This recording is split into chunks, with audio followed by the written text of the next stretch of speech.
आपकी कुलदेवी कौन है? कहीं माता कात्यायनी ही तो आपकी कुलदेवी नहीं है? आपके घर परिवार कुल में माता रानी के किस स्वरूप की पूजा होती है, यह जानना बहुत ज़्यादा ज़रूरी होता है, क्योंकि कुलदेवी का पूजन करना बहुत ज़्यादा ज़रूरी होता है। नवरात्र के 9 दिन माँ दुर्गा के अलग-अलग स्वरूपों की पूजा करने का विधान है। ऐसे में नवरात्र के छठे दिन देवी के कात्यायनी स्वरूप की पूजा की जाती है, जिन्हें महिषासुरमर्दिनी के नाम से भी जाना जाता है। माना जाता है कि देवी कात्यायनी की पूजा अर्चना करने से साधक को शत्रुओं पर विजय मिलती है। तो ऐसे में ये जानना बहुत ज़्यादा ज़रूरी होता है कि माता कात्यायनी किसकी कुलदेवी है। कहीं आप बिना कुलदेवी पूजन के ही तो नहीं रहते, कहीं आप बिल्कुल भी पूजा तो नहीं करते इनकी, ऐसा तो नहीं हो रहा कि आप इनका पूजन करते ही नहीं हैं और ये ही आपकी कुलदेवी हैं, जिसकी वजह से आपके घर में समस्या आ रही है। क्योंकि अपनी कुलदेवी का पूजन करना बहुत ज़्यादा ज़रूरी होता है।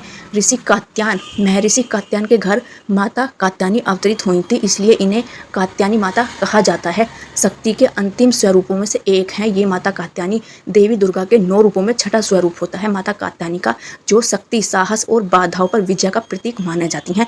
विवाह संबंधी मामलों में लाभकारी है इनकी पूजा बहुत ज़्यादा।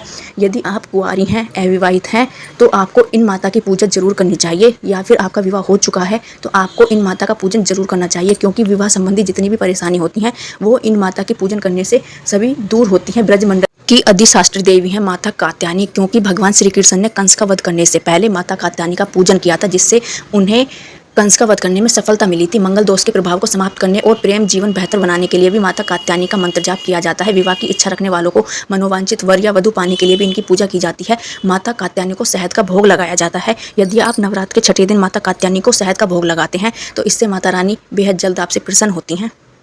माँ कात्यायनी किसी एक समुदाय की नहीं बल्कि कई समुदायों की कुलदेवी मानी जाती हैं। इनमें गौड़, सारस्वत, ब्राह्मण प्रमुख है, जो इन्हें अपना पारिवारिक देवता मानते हैं। इसके अलावा ब्रजमंडल की अधिष्ठात्री देवी के रूप में भी उनकी पूजा की जाती है, क्योंकि गोपियों ने भगवान कृष्ण को पति रूप में पाने के लिए उनकी पूजा की थी। तो यदि आपकी ये कुलदेवी हैं तो आप माता रानी का पूजन जरूर करें, क्योंकि माता रानी के पूजन करने से आपके घर में खुशहाली आती है। और यदि आप अपनी कुलदेवी का पूजन करते हैं तो आपके घर में बरकत, सुख, समृद्धि आती चली जाती है। और साथ ही ध्यान रखें, लक्ष्मी जब भी आती है घर में, जब आप घर की बहन बेटियों को पूरा मान सम्मान देते हैं। यदि आपके घर की बहन बेटियां ही आपसे खुश नहीं है, घर की औरत ही आपसे खुश नहीं है, तो ऊपर वाली दुर्गा माँ आपसे क्या ही प्रसन्न होंगी। तो इनका पूजन जरूर करें। जय माता दी।